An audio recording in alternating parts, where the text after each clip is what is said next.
झारखंड में अवैध खनन को लेकर आरोप प्रत्यारोप। रामगढ़ में किसान बेरोजगार संघर्ष मोर्चा के निशाने पर प्रशासन और विधायक अंबा प्रसाद। बारूद तस्करों को संरक्षण देने का लगाया आरोप। कोरोना की वजह से 1.5 साल से ऑनलाइन हो रही पढ़ाई, अब बच्चे हो गए ऑनलाइन पढ़ाई के आदी। पढ़ाई में सुधार को लेकर रांची के कई स्कूलों के प्रधानाचार्यों ने दी प्रतिक्रिया।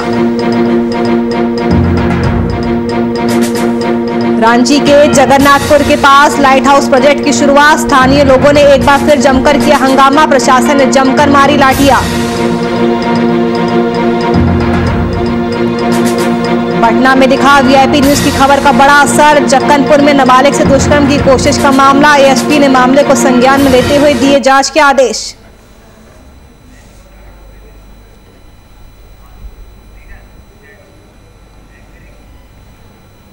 नमस्कार, आप देख रहे हैं वीआईपी न्यूज में आपके साथ नुपुर सक्सेना। रुक करते हैं खबरों की ओर। झारखंड में इन दिनों राजनीतिक सरगर्मियां देखने को मिल रही है, जहां पर आरोप प्रत्यारोप का दौर जारी है। जहां एक तरफ गठबंधन की सरकार और दूसरी तरफ बीजेपी लगातार अपनी मांगों को लेकर राज्यपाल से गुहार लगाने के मकसद से राजभवन पहुंच रही है। इसी कड़ी में सत्ता पक्ष के जितने भी लोग हैं उन्हें अब ये रास नहीं आ रहा।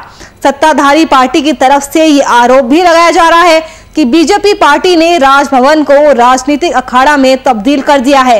इन्हीं आरोपों का कटाक्ष करते हुए अनुसूचित जाति मोर्चा के अमर बाउरी ने झारखंड में मौजूदा गठबंधन की सरकार पर आरोप लगाते हुए कहा कि ये संवैधानिक अधिकार है, लेकिन हेमंत सरकार में किसी व्यक्ति के पास संविधान की जानकारी ही नहीं है। साथ ही सरकार पर तंज कसते हुए कहा कि राज्य सरकार से न्याय की कोई उम्मीद नहीं है। राज्य सरकार बस भ्रष्टाचार को बढ़ावा देने का काम कर रही है।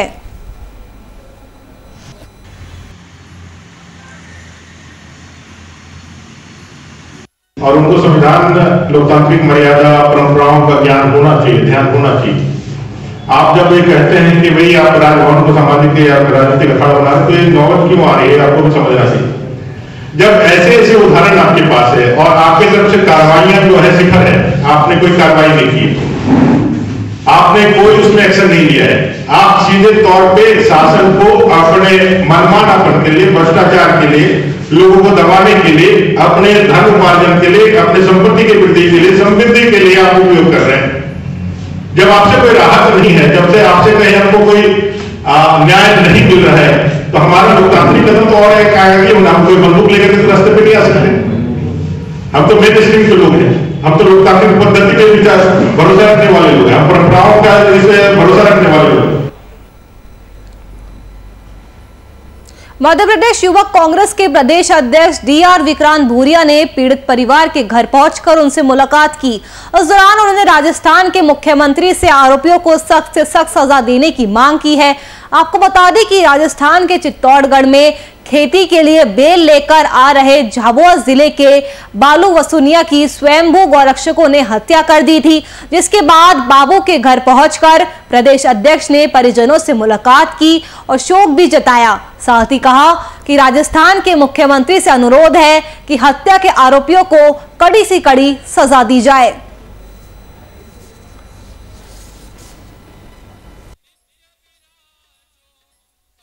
ये अपने आप में बहुत ही दुखद घटना है कि जिस तरह से हमारे रायपुरिया के आदिवासी युवक के साथ, बाबू वसुनिया के साथ चित्तौड़गढ़ में जब वो बैलों का जोड़ा लेने गया था, कुछ अज्ञात लोगों ने तथाकथित अपने आप को गौरक्षक बता रहे थे, उन्होंने मारपीट करी और इस दौरान उसकी मौत हो गई। वो सिर्फ 35 साल का था और आज पूरा परिवार उसका अनाथ है। इस विषय में मेरी कांग्रेस के राजस्थान के प्रदेश अध्यक्ष गणे घोगरा जी से भी मेरी चर्चा हुई है और अशोक गहलोत जी से भी हमने अपील करी है कि जो भी दोषी हैं उनको जल्द से जल्द पकड़ा जाए और कठोर से कठोर सजा दी जाए। पटना के कमला नेहरू नगर के स्लम बस्ती में लोगों के बीच राशन कार्ड का वितरण किया गया। कमला नगर सामुदायिक भवन में आयोजित इस कार्यक्रम के दौरान वार्ड नंबर 21 की पार्षद भी मौजूद रही। राशन वितरण में लोगों को परेशानी ना हो, ये ध्यान में रखते हुए पहले ही नाम की लिस्ट दीवार पर लगा दी थी, जिससे कि बेवजह भीड़ इकट्ठा ना हो। इस मामले में वार्ड पार्षद ने अब तक 6000 लोगों के बीच कार्ड वितरण करने की जानकारी दी है।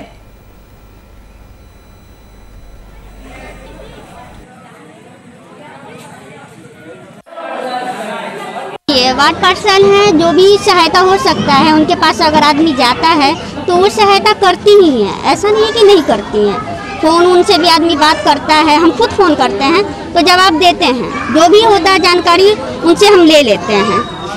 नहीं, जिनका नहीं बना है उनको भी वो मदद की है, लेकिन जिनका नहीं बना है वो बोल रही हैं कि मतलब उसका भी फॉर्म भरेगा, उसका भी आएगा, ऐसा नहीं है कि नहीं आएगा।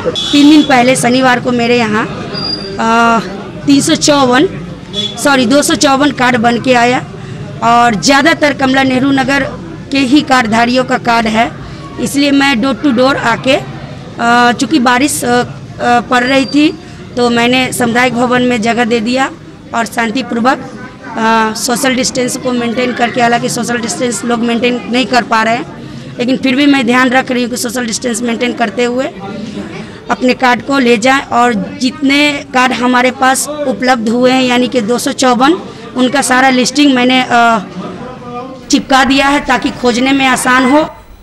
भागलपुर के नवगछिया अनुमंडल के बीपुर में NS31 इथेनॉल उद्योग लगाने को लेकर बीपुर विधायक ई शैलेंद्र और Bharat plus ethanol private limited के डायरेक्टर ने स्थल का निरीक्षण किया। निरीक्षण के बाद उद्योगपति ने बताया कि बीपुर मक्के के हब के रूप में जाना जाता है। वही विधायक ई शैलेंद्र ने बताया कि उन्होंने अपनी पहली पारी में 195 किलोमीटर सड़क, CSC, स्टेडियम और ग्रिड का निर्माण करवाया है, तो वही दूसरी पारी में युवाओं को रोजगार देना, उद्योग लगाना इस क्षेत्र के लिए कोसी त्रासदी है। उद्योग लगने से बेरोजगारों को रोजगार और मजदूरों का पलायन रुकेगा। यही है कि यहाँ पर एग्रो बेस्ड जो आदरणीय नीतीश कुमार जी और मुख्यमंत्री जी और नरेंद्र मोदी जी का ये हम एग्रो बेस्ड यहाँ पर लगाए फैक्ट्री, तो हमारा मक्का यहाँ सबसे पूरे बिहार में सबसे ज़्यादा मक्का यहाँ होता है, ये मक्का का हब है। और इनके लिए ये जो अभी फैक्ट्री लगा रहे हैं 500 मेट्रिक टन पर डे चाहिए, वो सफिशियंट है मेरे लिए। सारा रिसर्च हुआ है तो और मुझे पूरी उम्मीद है यदि किसानों का सहयोग रहा और इन्होंने मन बना लिया तो फैक्ट्री लगना तय है। और रोजगार जो हमारे यहाँ पर बेरोजगार युवक थे उसको भी रोजगार मिलेंगे, जो बाहर पलायन मजदूर करते थे वो भी पलायन। मेन तो इथेनॉल के जो हम यूनिट लगा रहे हैं ग्रेन बेस्ड यूनिट का हमारी प्लानिंग है, जिसके अंदर प्राइमरी रॉ मटेरियल मेज क्रॉप है, यानी कि मक्का यहाँ पर बहुत है। अगर हम यहाँ मक्का मिलती है और किसान भाइयों का सहयोग मिलता है तो हम यहाँ फैक्ट्री जरूर लगाएंगे। जो अभी देखा है आपने, कितनी संभावना लग रही है? बहुत प्राइमरी है, अभी पहला देखा है, इसके बाद हमारी environmental team, civil structure team, कई टीमें विजिट करेंगी, उसके बाद जगह फाइनल होगा। मेन तो इथेनॉल के जो हम यूनिट लगा रहे हैं ग्रेन।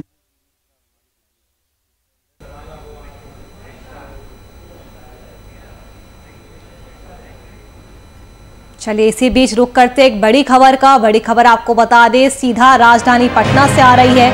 VIP न्यूज के नाम माध्यम से आप तक बड़ी खबर पहुंचा रहे हैं। हाजीपुर बैंक लूट मामले में खुलासा हुआ है। बड़ी खबर, हाजीपुर बैंक लूटकांड में खुलासा हुआ है। लूट के 93 लाख रुपए बरामद किए गए हैं। बड़ी खबर पटना से, हाजीपुर बैंक लूटकांड का मामला है। इस मामले में 9 लोगों की गिरफ्तारी भी हुई है।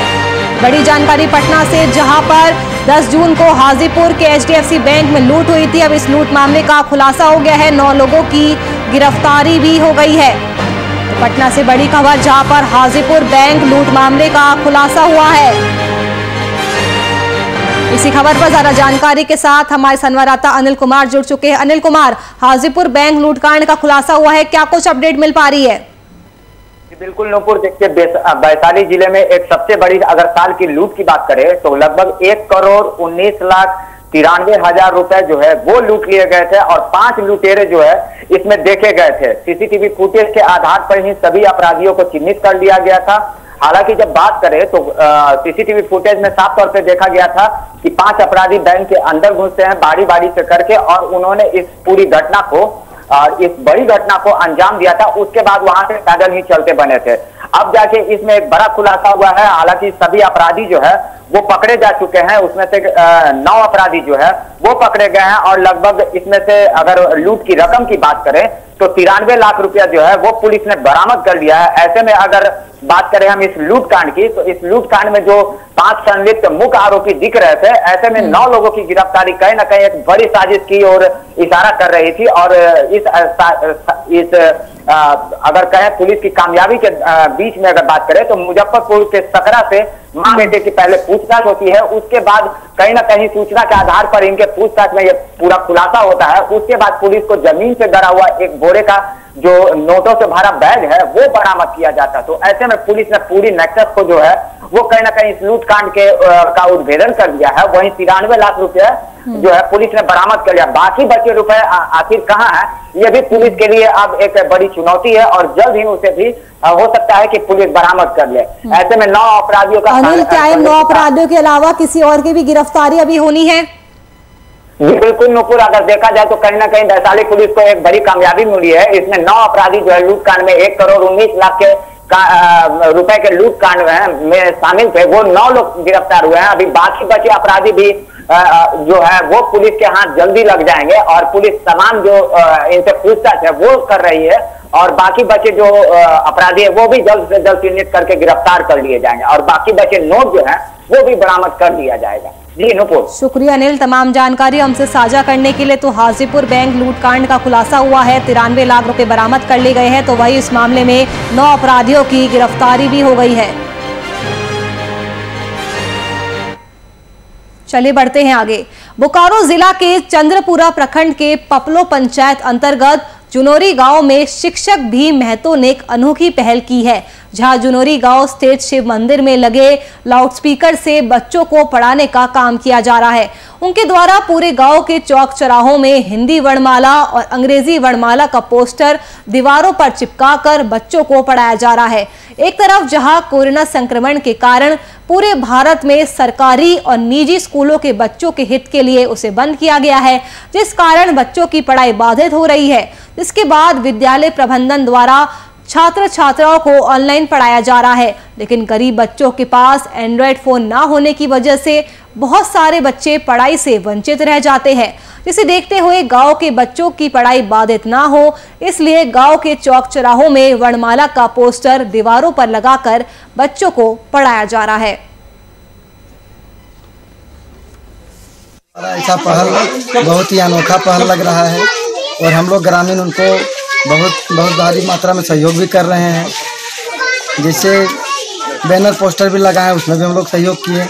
बच्चे को इकट्ठा कर रहे हैं, उस पर भी हम लोग सहयोग कर रहे हैं। इनका कार्य काफ़ी सराहनीय रहा है। हम लोग का जो तन मन धन से सहयोग करने का सारा हम लोग उनके साथ कर रहे हैं, उनके साथ कंधा से कंधा मिला के चलेंगे। लाउड स्पीकर से बच्चे लोगों को देखें कि जो मोबाइल बच्चे लोगों के पास नहीं है और 1 2 3 का बच्चा सबसे ज़्यादा जुनोरी स्कूल से जाता है और यहाँ के बच्चे लोगों के पास है नहीं, तो हम सबसे पहले क्या किए कि पूरे गांव को एगो पोस्टर्स लगा दिए। कहीं ए से एप्पल वाला, कखा कघा, फल, वेजिटेबल्स पूरे गांव में लगा दिए। ये एगो स्कूल रहे और बच्चे लोग जो है सो खेलते कूदते पढ़ेगा। यहाँ ग्रामीणों ने मंदिर में है, वहाँ पे बाजा लगा हुआ है और वहीं से हम अनाउंस करते हैं और बच्चे अपने घर में रहकर पढ़ते हैं। झारखंड में छोटे से बड़े मुद्दे को लेकर सत्ता पक्ष और विपक्ष के बीच आरोप प्रत्यारोप का सिलसिला लगातार जारी रहता है।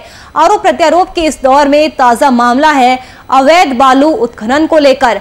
इस बार खेल का मैदान है झारखंड का रामगढ़ जिला। जिले में किसान बेरोजगार संघर्ष मोर्चा के निशाने पर बालू तस्करी को लेकर न सिर्फ प्रशासनिक पदाधिकारी निशाने पर आए हैं, बल्कि इस बार बड़का गांव विधायिका अंबा प्रसाद का पैर भी इस आरोप के दलदल में फंसा है। किसान बेरोजगार संघर्ष मोर्चा की तरफ से बालू तस्करों को संरक्षण देने के आरोप न सिर्फ सीईओ और जिले के खनन पदाधिकारी पर लगे हैं, बल्कि इस बार बड़का गांव विधायक अंबा प्रसाद का नाम भी तस्करों को संरक्षण देने वालों की सूची में शुमार हुआ है। संघर्ष मोर्चे की ओर से मामले में शिकायत की कॉपी राज्यपाल द्रौपदी मुर्मू और मुख्यमंत्री हेमंत सोरेन को भेजी गई है।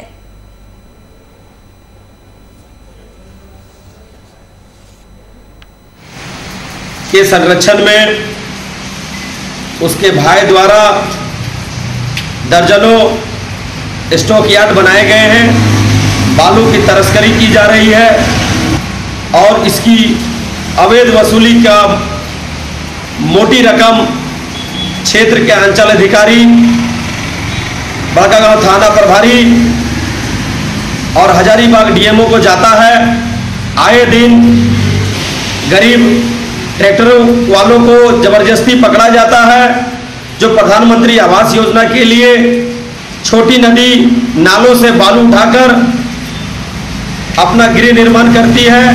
कि बालू की तस्करी हो या फिर खनिज अयस्कों की जिस तरह से कालाबाजारी पूरे राज्य में चरम पर है, तो वर्तमान हेमंत सोरेन सरकार के सत्ता में आने के बाद जिस तरह से माफिया तत्वों का मनोबल बढ़ा है, मैं समझता हूं कि सरकार की ओर से कोई इच्छा शक्ति नहीं है कि वो रोकने के संबंध में कोई कार्रवाई करे। कोयले की कालाबाजारी आम है और जिस तरह से माफिया तत्व सरकार को या प्रशासन को चुनौती दे रहे हैं, ऐसा लगता है कि सरकार में बैठे लोग संरक्षण दे रहे हैं। और इस बात की पुष्टि इस तथ्य से होती है कि बड़कागांव के जो स्थानीय किसान संघर्ष मोर्चा के पदाधिकारी ने कंप्लेन किया है राज्यपाल को पत्र लिखकर कि इस क्षेत्र में विधायक के भाई के द्वारा बालू की कालाबाजारी की जा रही है और कोई किसान अगर आपत्ति दर्ज करता है, अपने घरेलू उपयोग के लिए नदियों से बालू ले जा रहा होता है, तो माफिया तत्व अवरोध उत्पन्न करते हैं, उनको डराते धमकाते हैं। वहीं पटना में वीआईपी न्यूज की खबर का बड़ा असर देखने को मिला है। बीते दिन पटना के जक्कनपुर थाना के खास महल इलाके में नाबालिग से हुए दुष्कर्म के प्रयास को प्रमुखता के साथ दिखाया गया था। इस खबर के वीआईपी न्यूज द्वारा चलाए जाने के बाद सदर एएसपी ने मामले को संज्ञान में लेते हुए जांच का आदेश दिया है और साथ ही गिरफ्तार हुए एक अपराधी के खिलाफ कार्रवाई करने का आदेश भी दिया है।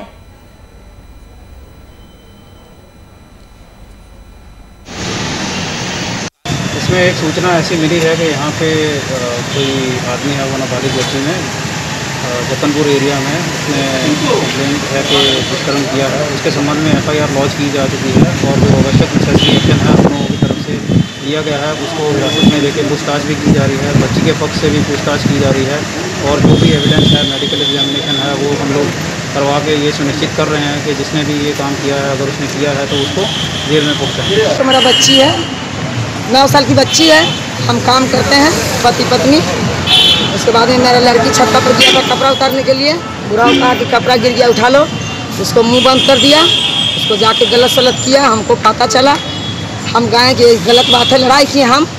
उसके बाद लड़ाई करने के बाद में वो कह रहा कि प्रशासन मेरे क्या करेगा, कुछ नहीं करेगा, या तो क्या कहेगा। 3 लाख रुपया प्रशासन के सामने वहाँ हमको पैसा दे रहा था, 3 लाख रुपया। बात चला 50,000 से, 50,000 से पारा 1 लाख, 1 लाख पर से पारा 1.5 लाख, 1.5 लाख पर से 3 लाख रुपया बोला। कोरोना महामारी की वजह से 1.5 साल से स्कूल, कॉलेज और शैक्षणिक संस्थान में पढ़ाई की प्रणाली अब ऑनलाइन तरीके से जारी है। पिछले साल ऑनलाइन प्रक्रिया की शुरुआत के साथ बच्चों को काफी परेशानियों का सामना करना पड़ा था।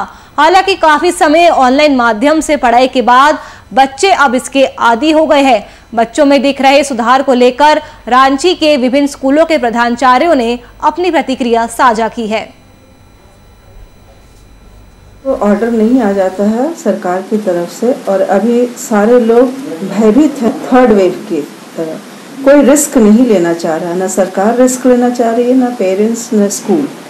तो जब तक 3rd वेव नहीं आ जाता उसका प्रकोप देख लिया जाएगा, उसके बाद ही कुछ डिसीजन होगा। कोविड हुआ, बच्चों की लाइफ जो है रिस्क हो गई, तो बच्चों से कैसे कांटेक्ट किया जाए, उनको कैसे उनकी एजुकेशन को कंटिन्यू किया जाए, इसके लिए यह ऑनलाइन व्यवस्था जो है ऑनलाइन टीचिंग की गई। यह कभी भी सब्स्टिट्यूट नहीं कर सकती, क्योंकि एजुकेशन का मतलब केवल सब्जेक्ट पढ़ाना, फिजिक्स, केमिस्ट्री, मैथ्स पढ़ाना नहीं होता है। एजुकेशन में पर्सनालिटी डेवलपमेंट आती है, एक्टिविटी आती है, पीयर ग्रुप में कैसा बिहेवियर करता है बच्चों का रहेगा, उनको एथिकल जो चीज़ें हैं, हैबिट्स के जो चीज़ें हैं, मैनर्स हैं। सबसे बड़ी बात है कि टीचर्स पहले से ज़्यादा इक्विप्ड, ज़्यादा फ्रेंडली हो गए हैं, आईटी फ्रेंडली हो गए हैं और बच्चे इस चीज़ को जानने लगे हैं। अब ये उनको समझ में आने लगा है कि हम कितने समय तक बच्चों को हम क्लासेस दे सकते हैं। स्क्रीन शेयर करना, वीडियो शेयर करना, एनिमेट करना, ये सारी बातें टीचर्स अब बहुत अच्छी तरह से समझने लगे हैं। वो आईटी फ्रेंडली ज़्यादा हो गए हैं और बेहतर है, अब उसका इम्पैक्ट बेहतर पड़ रहा है। देवघर के नए एसपी के रूप में आईपीएस धनंजय सिंह ने पदभार ग्रहण किया। पुलिस कार्यालय में आयोजित स्वागत समारोह में तत्कालीन एसपी अश्विनी सिन्हा ने नए एसपी को पदभार सौंपा। नए एसपी ने मीडिया से बातचीत करते हुए जिले में साइबर क्राइम कंट्रोल को अपनी प्राथमिकता बताया है। गौरतलब है कि तत्कालीन एसपी अश्विनी सिन्हा का तबादला रांची स्थित पुलिस मुख्यालय में कर दिया गया है।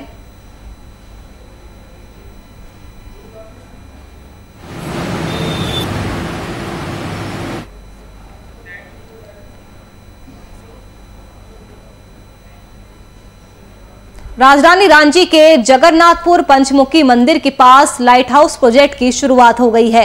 लाइट हाउस प्रोजेक्ट के विरोध करते हुए स्थानीय लोगों ने एक बार फिर से जमकर हंगामा काटा।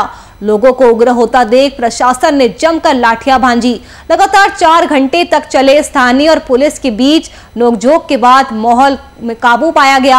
आपको बता दें कि मैदान में लाइट हाउस निर्माण को लेकर काफी ज्यादा विरोध देखने को मिल रहा है। नॉलेज नहीं था, कुछ पता नहीं था और सारा चीज हम लोग का यहाँ जैसे कि कर्मा पूजा, सरस्वती पूजा, हर चीज हम लोग यहाँ करते हैं सर।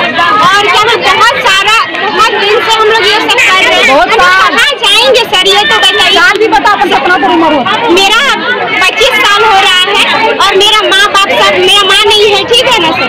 हर चीज हम लोग का यही होता है। मेरा जन्म यही पे हुआ है और ये आंगन मेरा आंगन है। अगर हम चाहते तो यहाँ पे मंदिर बना सकते थे, मगर हमने नहीं बनवाया। यहाँ पे घर बना सकते थे, मगर हमने नहीं बनाया, क्योंकि ये मेरे बच्चों का पार्क है। अगर ये सरकारी था तो पप्पू सिंह ने यहाँ पे क्यों पार्क बनवाया? अगर ये बस्ती एचएससी का था तो नवीन सर ने यहाँ पे नाली रोड क्यों बनवाया? अगर मैं उनका बस्ती सरकारी था तो यहाँ बाथरूम और गैस क्यों दिलवाया? राशन कार्ड और लाल। इस कोरोना काल में शायद ही कोई ऐसा व्यक्ति होगा जिसने कोरोना में अपने परिजन, मित्र, परिचित या नजदीकी लोगों को ना खोया हो। इस वैश्विक महामारी कोरोना ने लोगों को परेशान कर दिया है और इस महामारी के डर से लोग मानसिक रूप से भी ग्रस्त हो रहे हैं। इस कड़ी में भागलपुर के वरिष्ठ फिजिशियन और मनोरोग विशेषज्ञ डॉक्टर कुमार गौरव का कहना है कि कोरोना संक्रमण को रोकने में टीकाकरण ही एकमात्र भरोसेमंद और शक्तिशाली हथियार है। खासकर दूसरी लहर के बाद टीकाकरण के प्रति लोगों में जागरूकता काफी ज्यादा बढ़ गई है। वैक्सीन हमारे शरीर में कोविड-19 के खिलाफ इम्यूनिटी के विकास में मदद करता है और रोग प्रतिरोधक क्षमता भी बढ़ाता है। संक्रमण से बचने के लिए ये जरूरी है। ये हमारी मानसिक स्वास्थ्य है उसके ऊपर भी बहुत नकारात्मक प्रभाव छोड़ रही है। ऐसा कोई परिवार नहीं है आज जिनके घर में किसी को कोरोना ना हुआ हो या उनके जान पहचान में, दोस्तों में, सगे संबंधियों में किसी को कोरोना ना हुआ हो या कोरोना से मौत ना हुई हो। हम सभी इस चीज़ से लड़ाई लड़ रहे हैं, मानसिक रूप से, शारीरिक रूप से और स्पिरिचुअली भी हम लोग इससे लड़ाई लड़ रहे हैं। पूर्वी चंपारण के केसरिया प्रखंड के गंडक दियारा क्षेत्र में जलस्तर में वृद्धि होने से प्रखंड के कई गांव बाढ़ से प्रभावित है। वहीं बाढ़ प्रभावित क्षेत्रों में सामान्य कामकाज पूरी तरह से ठप हो गया है। अप्रत्याशित बाढ़ से सामूहिक विनाश हो सकता है। बताते चले कि लगातार हुई बारिश और नेपाल से छोड़े गए 3 और 4 लाख क्यूसेक पानी से प्रखंड के देखा पंचायत के लगभग 10 वार्ड जिसकी आबादी लगभग 15,000 कड़ान जलमग्न हो गई। वहीं पंचायत के भी आंशिक गांव सुंदरपुर और बथना गांव में जल जमाव से बाढ़ की स्थिति पैदा हो गई है, जिससे लोग काफी ज्यादा डरे हुए हैं। पुल कैसे टूटा है? पूरा पानी आया, टूट गया। पानी आया, टूट गया। पहले से भी टूटा था कि पहले अभी फर्स्ट टूटा? पर भी टूटा था ये पहले भी। हाँ, पर भी टूटा था। आगे साल जो पानी आता है जी, अभी ये साल में आया है पानी तो अभी टूट गया। इसका मरम्मत नहीं हुआ? मरम्मत नहीं हुआ है, देखते नहीं है मरम्मत।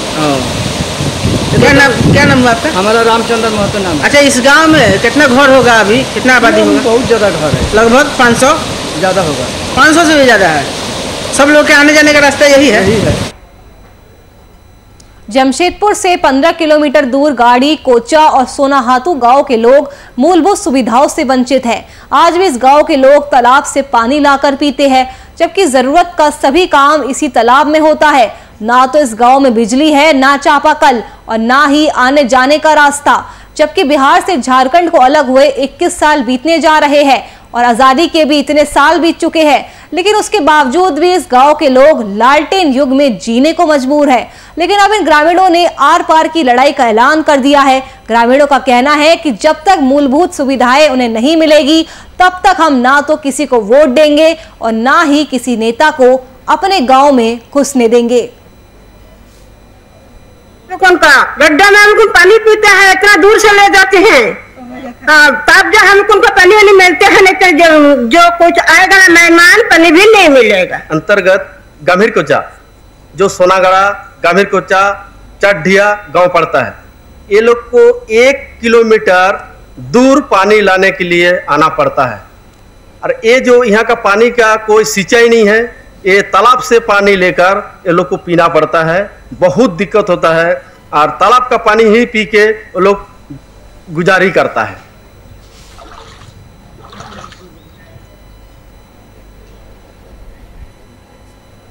चलिए फिलहाल के लिए इस बुलेटिन में इतना ही। देश और दुनिया की तमाम खबरों के लिए आप देखते रहिए VIP न्यूज़। नमस्कार।